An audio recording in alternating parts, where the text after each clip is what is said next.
అక్కడ అల్లరియు ప్రతి నీచ కార్యమును ఉండును. అంటే మన యొక్క సంఘాలలో ఇంకా గొడవలు, సంఘాలలో ఒకరి పట్ల ఒకరికి ద్వేషం, సంఘంలో ఒకరంటే ఒకరికి పడకపోవడం, ఇవన్నీ ఏం చేస్తున్నాయి అంటే మనలో మత్సరాన్ని తీసుకొని వస్తాయి. ఈ మత్సరం ఏం చేస్తుంది అంటే మనలను పరిపూర్ణులుగా ఆయనలో ఎదగకుండా అడ్డుకట్ట వేస్తుంది. ఎందుకు అంటే ఎక్కడెక్కడైతే మత్సరం ఉంటుందో, వివాదం ఎక్కడ ఉండునో అక్కడ అల్లరియు ప్రతి నీచ కార్యమును ఉండును. అల్లరి ఈరోజు సంఘాలలో చూడండి, ఒక వర్గం అంటే ఇంకొక వర్గానికి పడదు. అంటే ఇప్పుడు ఆ సంఘము పరిపూర్ణమైనటువంటి సంఘమా, పరిపక్వత చెందినటువంటి సంఘమా? ఒకసారి మీరు ఆలోచన చేయండి. పరిపక్వత చెందిందేనా? అది పరిపక్వత చెందింది అయితే ఏ విధంగా ఉంటుంది అంటే అందరినీ సహించేదిగా ఉంటుంది. పరిపక్వత చెందిన వారమైతే, ఒకవేళ నువ్వు పరిపక్వత చెందినటువంటి విశ్వాసివైతే నీ సహోదరుడు ఏదైనా తప్పిదము నీ ఎడల చేసినట్లయితే వారిని క్షమించే మనసు మనకు ఖచ్చితంగా ఉంటుంది. అందుకే కింది మాటలో అంటాడు, అయితే పై నుండి వచ్చు జ్ఞానము మొట్టమొదట పవిత్రమైనది, తర్వాత సమాధానమైనది, మృదువైనది, సులభముగా లోబడినది, కనికరముతోను మంచి ఫలముతోను నిండుకొనున్నది, పక్షపాతమైనను వేషధారణైనను లేనిదై ఉన్నది, నీతి ఫలము సమాధానము చేయు వారికి సమాధానమందు విత్తబడును. ఇది ఎవరికి ఉండాల్సినటువంటి లక్షణము అంటే పరిపక్వత కలిగినటువంటి వారికి ఉండవలసినటువంటి లక్షణం. ఆ లక్షణం ఏ విధంగా ఉంటుంది అంటే ఇది పవిత్రముగా ఉంటుంది, సమాధానకరంగా ఉంటుంది, మృదువైనదిగా ఉంటుంది, సులభంగా లోబడేదిగా ఉంటుంది. అంటే నీవు పరిపక్వత చెందినటువంటి పరిశుద్ధ జనముగా పిలువబడాలి అంటే ఈ లక్షణాలన్నీ మనలో ఏం చేయాలి? కనబడాలి. ఈ లక్షణాలన్నీ ఉండాలి. ఒకసారి మీరు ఆలోచన చేసుకోండి, మనలో ఇవేమైనా ఉన్నాయా? కొందరిలో మత్సరం ఉంటుంది, కొందరిలో అసూయ ఉంటుంది, కొందరిలో ఎవరు చెప్పినా విననటువంటి స్వభావం ఉంటుంది. ఇంకా ఈ స్వభావాలు, ఈ లక్షణాలన్నీ మనలో కనబడుతున్నాయి అంటే మనము పరిపక్వతలోనికి ఇంకా రాలేదు. ఇవన్నీ ఎవరికి ఉండాలి అంటే లోకంలో ఉన్న వారికి ఉంటాయి. లోకంలో ఉన్న వారికి మోసం చేయాలని ఉంటుంది, లోకంలో ఉన్న వారికి ధనం సంపాదించాలని ఉంటుంది, లోకంలో ఉన్న వారికి జీవన వ్యాపారం ఏ విధంగా కొనసాగించాలనేటువంటి ఒక ఆలోచన, ఆశ ఉంటుంది. కానీ పరిశుద్ధ జనముగా పిలువబడినటువంటి మనము, దేవుని సొత్తైన ప్రజలుగా పిలువబడినటువంటి మనము, క్రీస్తు రక్తము చేత కడగబడినటువంటి మనము ఏ విధంగా ఉండాలి అంటే సులువుగా లోబడే తత్వాన్ని కలిగి ఉండాలి. నీ సహోదరుని పట్ల ఏదైనా తప్పిదము చేస్తే నువ్వు సంఘములో ఉన్నావు, నువ్వు పరిపక్వత చెందినావు, మెచ్యూర్గా ఉన్నావు కాబట్టి ఏం చేయాలి? వారిని క్షమించాలి. వారిని ఏం చేయాలట? క్షమించాలి. అదే 5వ అధ్యాయం 19వ వచనంలో మనం చూడగలిగితే, 5వ అధ్యాయం 19వ వచనంలో మనం చూడగలిగితే, నా సహోదరులారా మీలో ఎవడైనను సత్యము నుండి తొలగిపోయినప్పుడు మరి ఒకడు అతనిని సత్యమునకు మళ్లించిన ఎడల పాపిని వారి తప్పు మార్గము నుండి మళ్లించువాడు మరణము నుండి ఒక ఆత్మను రక్షించి అనేక పాపములను కప్పివేయునని తాను తెలుసుకొనవలెను. అంటే నీ సహోదరుడు నీ పట్ల ఏదైనా తప్పిదము చేస్తే వారిని నువ్వు క్షమించి ఆ సత్యము నుండి తొలగిపోయిన వారిని మరలా తీసుకొని సంఘంలోనికి వస్తే నువ్వేం చేసిన వాడవైతావు అంటే ఒక పాపిని, అనేక పాపముల నుండి అతనిని తప్పించిన వాడవవుతావు. అంటే ఇది పరిపక్వత ఉన్న వాడికి. కానీ పరిపక్వత లేదంటే ఏముంటది? వాడు పోతేనే తీరా, వాడు పోతేనే మంచిదిరా మన సంఘానికి అనే మనసు మనలో ఉందనుకో, అలాంటి ఆలోచన మనలో ఉందనుకో, ఇంకా మనలో ఏం రాలేదు? పరిపక్వత రాలేదు. ఎందుకు అంటే అందరూ ఒక రకంగా ఉంటారు కదా. సంఘం అంటేనే అందరూ వివిధ రకాలైనటువంటి మనస్తత్వాలు కలిగినటువంటి కలిగినటువంటి వారుగా ఉంటారు.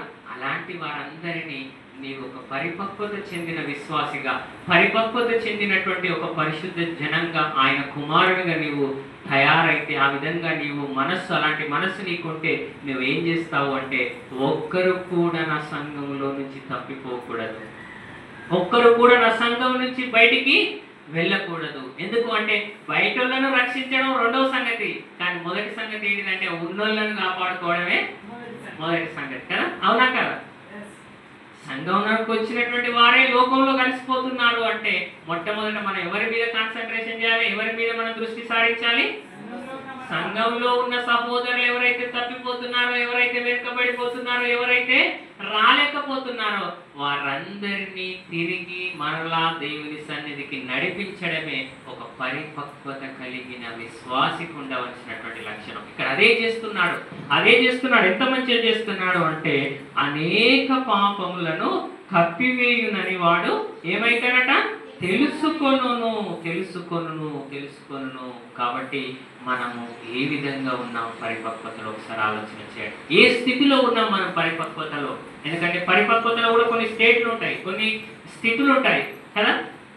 అప్పుడే పుట్టిన పిల్లవాడికి అంత జ్ఞానము ఉండదు, కానీ ఎదిగే కొద్ది పరిస్థితులను బట్టి కొంత జ్ఞానం నేర్చుకున్న తర్వాత పరిపక్వత వస్తూ ఉంటుంది.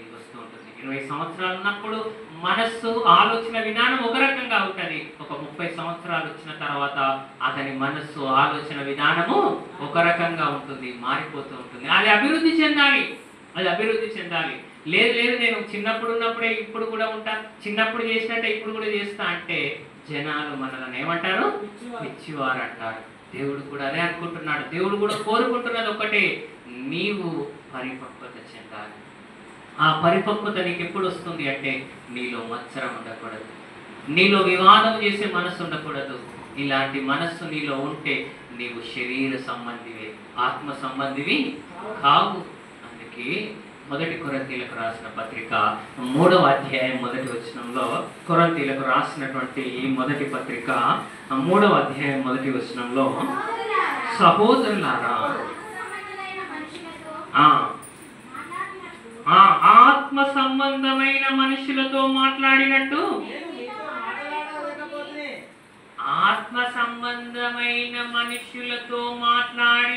మీతో మాట్లాడకపోతే అంటున్నాడు. అంటే వాళ్ళు ఏ సంబంధులు ఉన్నారని? శరీర సంబంధులు. కానీ సంఘంలో ఉన్నవారు ఏ విధంగా ఉండాలి? ఆత్మ సంబంధులుగా ఉండాలి. అప్పటికే 1 సంవత్సరం మీద 6 నెలలు కొరింథీ పట్టణంలో ఉండే ఆయన సువార్తను ప్రకటించాడు. మీ అందరికీ తెలుసు కదా, అపోస్తల కార్యములు 18వ అధ్యాయము 6-7 వచనాల్లో ఉంటుంది. 1 సంవత్సరంన్నర కాలం వరకు ఆయన ఆ కొరింథీ పట్టణంలో ఉండి, అకుల ప్రిస్కిల్లా వాళ్ళ ఇంట్లో ఉండి ఈ యొక్క కొరింథీ సంఘానికి సువార్తను ప్రకటించాడు. అంటే 1 సంవత్సరంన్నరంతా ఆయన పాఠాలు చెప్పాడు. కానీ సంవత్సరంన్నరంతా పాఠాలు చెప్పినా కూడా మరలా వాళ్ళు ఏ రకంగా ఉన్నారట? శరీర సంబంధులుగానే ఉన్నారు. కానీ ఈయన ఎక్స్పెక్టేషన్ ఏంటిది? ఆత్మ సంబంధులు ఉండాలని. మనం కూడా ఏమనుకుంటాము అంటే, చాలా మంది 1 సంవత్సరం తర్వాత కోచింగ్, మీ అందరికి పిల్లలు తెలుసు, కోచింగ్ జేఈ మెయిన్స్ కానీ ఎంసెట్ కానీ కోచింగ్లు ఉంటాయి. ఇంటర్ అయిపోయిన తర్వాత కోచింగ్ ఉందనుకోండి, లాంగ్ టర్మ్ కోచింగ్ ఉంటుంది, షార్ట్ టర్మ్ కోచింగ్ ఉంటుంది. అంటే 1 సంవత్సరం కాలం పాటు తీసుకునే కోచింగ్ ఉంటుంది, 3 నెలలకు తీసుకునే కోచింగ్ ఉంటుంది. అయితే 1 సంవత్సరం పాటు కోచింగ్, లాంగ్ టర్మ్ కోచింగ్ తీసుకున్నాం అనుకో, లాంగ్ టర్మ్ కోచింగ్ తీసుకున్న తర్వాత ఆ సార్ ఏమనుకుంటాడు? ఈ అబ్బాయిని చూసి, అరే వీడు సంవత్సరం అంతా నేర్చుకున్నట్టే ఈసారి ఖచ్చితంగా సీటు వస్తుంది అనుకుంటాడు. పౌల్ గారు కూడా సంవత్సరంన్నర చెప్పిండు అలా వాక్యం. సంవత్సరంన్నర వాక్యం చెప్పిన తర్వాత ఈయన ఏమనుకుంటాడు? ఖచ్చితంగా వీళ్ళలో పరిపక్వత చెందినట్టున్నారు, వీళ్ళు దేవుని గురించి తెలుసుకున్నారు, సంఘం గురించి తెలుసుకున్నారు, అందరి పట్ల ఏ విధంగా మెదలాలో, ఏ విధంగా ప్రవర్తించాలో వీళ్ళు తెలుసుకున్నారు అని ఈయన అనుకొని, అప్పుడు ఈయన ఏం రాస్తున్నాడంటే లెటర్ రాస్తాడు, ఉత్తరము రాస్తున్నప్పుడు వీళ్ళతో ఏ విధంగా మాట్లాడుతున్నాడట? సహోదరులారా, ఆత్మ సంబంధమైన మనుషులతో మాట్లాడినట్టు, ఆత్మ సంబంధులుగా మీరు మారారు అన్నటువంటి మనసు మీకు ఉన్నదేమో, అలాంటి ఆలోచనతో నీతో నేను మాట్లాడలేకపోయాను. ఎందుకు మాట్లాడలేకపోయాను అంటే మీలో పరిపక్వత రాలేదు, అభివృద్ధి లేదు మీలో. సంవత్సరంన్నరంతా చెప్పినా కూడా నో యూజ్, ఉపయోగం ఏమీ లేదు. అందుకేమంటున్నాడు, శరీర సంబంధులైన మనుషులే అని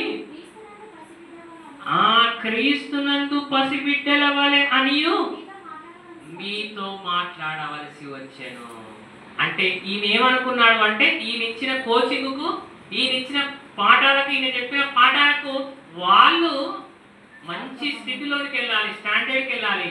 కానీ వీళ్ళు ఏ విధంగా ఉన్నారంటే ఇంకా వాళ్ళ దగ్గరనే ఉన్నారు. పసిబిడ్డలు ఎప్పుడు ఏం నేర్చుకుంటారు, వాళ్ళు అలాంటి చిన్న చిన్నవి నేర్చుకుంటారు. అంటే వీళ్ళు కూడా ఏ విధంగా ఉన్నారట, కొరంతిలో ఉన్నటువంటి సంఘస్థులు కూడా ఏ విధంగా ఉన్నారట, పసిబిడ్డల వలె ఉన్నారట. ఎవరి విషయంలో, క్రీస్తు విషయంలో. కానీ లోకం విషయంలో మాత్రం ముందు పరిగెత్తారు. లోకం విషయంలో మాత్రం మాస్టర్ డిగ్రీ పొందారు కదా. లోకం విషయంలో ఏ విధంగా ఉన్నారట, ఒకడు పౌలు వాడు, ఒకడు అపోలో వాడు, ఒకడు కేఫా వాడు. అంటే లొల్లి పెట్టుకోవడంలో, ఒకరి మీద ఒకడు దుర్భాషలు ఆడుకోవడంలో, ఒకరి గ్యాంగ్ ఒకడు మెయింటైన్ చేయడంలో మాత్రము ఫుల్ అంటే మంచి స్థితిలో ఉన్నారు. కానీ దేవుణ్ణి అనుసరించే విషయంలో, పరిపక్వత చెందే విషయంలో, ఆత్మీయంగా బలపడే విషయంలో మాత్రం క్రీస్తునందు ఏ విధంగా ఉన్నారట, పసిబిడ్డలే. పసిబిడ్డలే పసిబిడ్డలే పసిబిడ్డలే అంటే వాళ్ళు ఎన్నడూ అభివృద్ధి చెందాలి, ఎన్నడూ పరిపక్వతలోనికి రావాలి, ఎప్పుడు పరిపూర్ణులు కావాలి, ఒకసారి ఆలోచన చేయండి. అందుకే కింది మాటలో అంటాడు, అప్పటిలో మీకు బలము చాలకపోయినందున పాలతోనే మిమ్మును పెంచితిని గాని అన్నముతో మిమ్మును పెంచలేదు. మీరింకను శరీర సంబంధులై ఉండుట వలన ఇప్పుడు మీరు బలహీనులై ఉన్నారు కారా. మీరు ఏమొచ్చాయట, అసూయలు, కలహములు ఉండగా మీరు శరీర సంబంధులై మనుషుల రీతిగా నడుచుకొని వారు కారా. వాళ్ళు ఎలాంటి వారట, శరీర సంబంధులు. వాళ్ళలో అసూయ ఉంది, కలహం ఉంది, మత్సరం ఉంది, కోపాలు ఉన్నాయి, ఒకరి పట్ల ఒకరికి ద్వేషాలు ఉన్నాయి. ఇలా ఉంటే నీవు పరిశుద్ధ సంఘంలో ఎప్పుడు పరిపక్వత సాధించలేవు. పరిపక్వత రావాలి అంటే మంచి మనస్సు ఉండాలి నీకు. పరిపక్వత రావాలి అంటే లోబడే తత్వం ఉండాలి.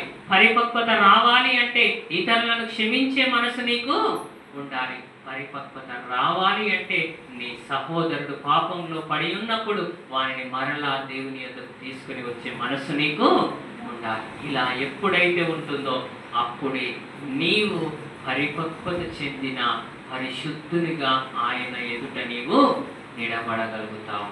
ఫిలిప్పీలకు రాసిన పత్రిక 2వ అధ్యాయం, ఫిలిప్పీలకు రాసినటువంటి పత్రిక 2వ అధ్యాయం 14వ వచనంలో,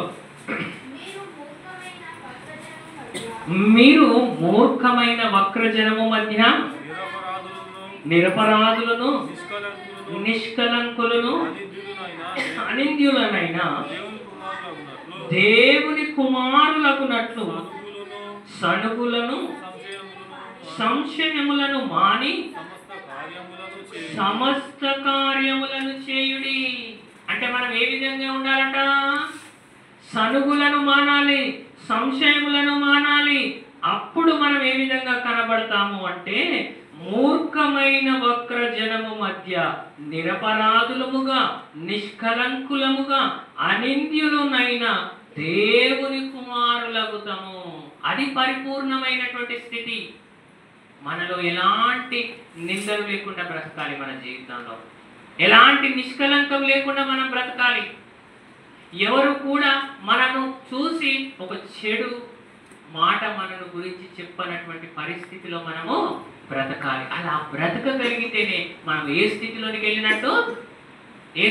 వెళ్ళినట్టు పరిపక్వమైనటువంటి స్థితిలోనికి వెళ్ళినట్టు.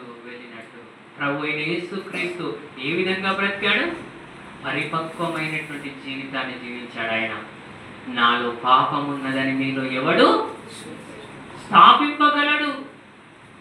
ఎవరైనా చూపించగలిగారా ఆయనలో పాపం ఉన్నదని? లేదు అంటే ఆయన జీవితం ఎంత పరిపక్వమైన జీవితం ఒకసారి మీరు ఆలోచన చేయండి. పరిపక్వమైన జీవితం మనలో ఉండాలి అంటే సనుగులు ఉండకూడదు, సంశయాలు ఉండకూడదు, మత్సరములు ఉండకూడదు, క్రోధాలు, కపటాలు ఇలాంటివన్నీ ఉన్నాయి అంటే మనము శరీర సంబంధులమే తప్ప పరిశుద్ధ జనముగా ఆత్మానుసారులుగా మనము పిలువబడం. కాబట్టి పరిశుద్ధ జనం ఎప్పుడు పరిపక్వమైన జనంగా మారుతుంది అంటే ఈ లక్షణాలన్నీ మనము తీసివేసుకొని మనము మంచి మనసుతో బ్రతికినప్పుడు, మంచి ఆలోచనతో బ్రతికినప్పుడు, అందరినీ ప్రేమించినప్పుడు, అందరిని క్షమించినప్పుడు, అందరి పట్ల మనము మంచి హృదయం కలిగి వారిని కూడా దేవునిలోనికి నడిపించాలి అనేటువంటి ఆలోచన కలిగి ఉన్నప్పుడు ఏమవుతుంది అంటే అది మనలను పరలోకానికి నడిపిస్తుంది.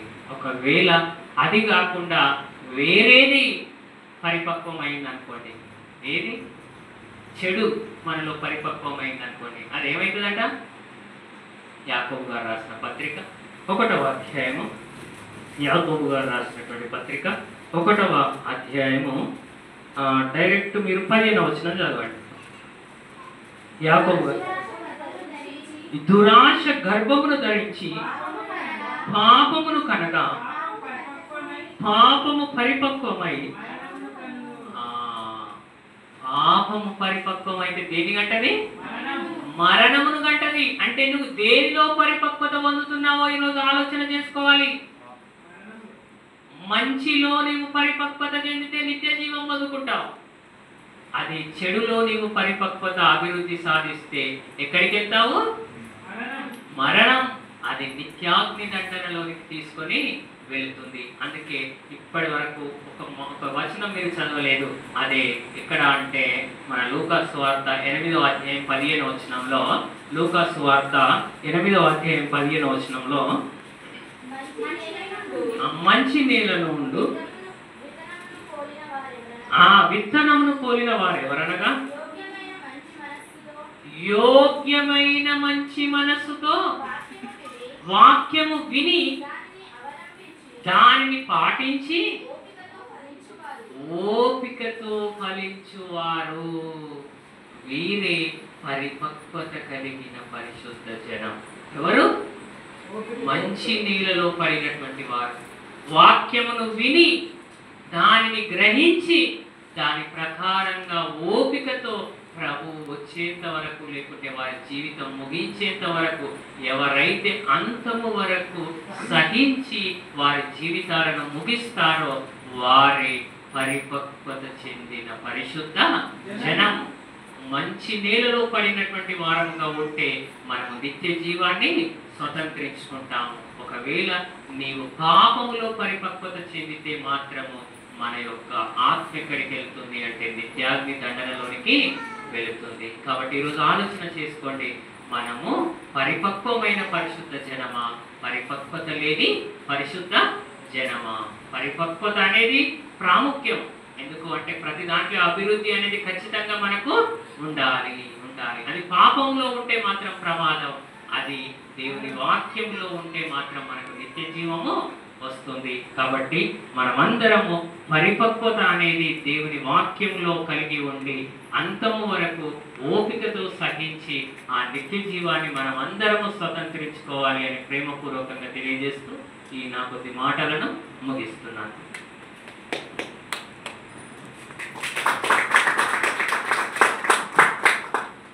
ఓకేనండి. ఆత్మీయ అభివృద్ధి అనేది నేర్చుకున్న కొద్ది, విన్న కొద్ది మన జీవితంలో ఆత్మీయత అనేది, భక్తి అనేది పెరగాలి, తగ్గకూడదు.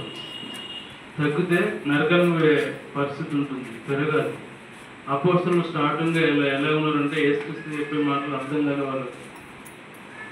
యేసుప్రభువుకు మరణం వస్తుందంటే పేతురు ఏమన్నాడు అంటే లోకానికి రక్షణ వద్దు అన్నట్టు దాని అర్థం. అంటే పరిపక్వతలో లేడు.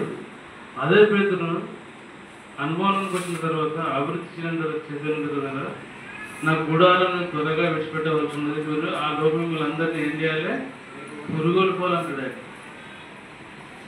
పురుగొల్పాలి, ఆశపడుతుండు. ఈ గుడాలను త్వరగా విడిచిపెట్టాలి అంటే చనిపోయే రోజులు దగ్గర ఉన్నాయి కాబట్టి ఎక్కువగా దేవుని కొరకు బ్రతకాలని ఒక ఆసక్తి కలిగి ప్రాణం పెట్టడానికి సిద్ధపడ్డాడంటే పరిపక్వతలోనికి వచ్చాడు. ఒక మాట మీరు ఫస్ట్ చదివిన మీరు అర్థమైంది. మీరు బోధకులు కావాలి ఈ పాటకి, కానీ మరలా మూల పాఠాలు చెప్పాల్సి వస్తుంది.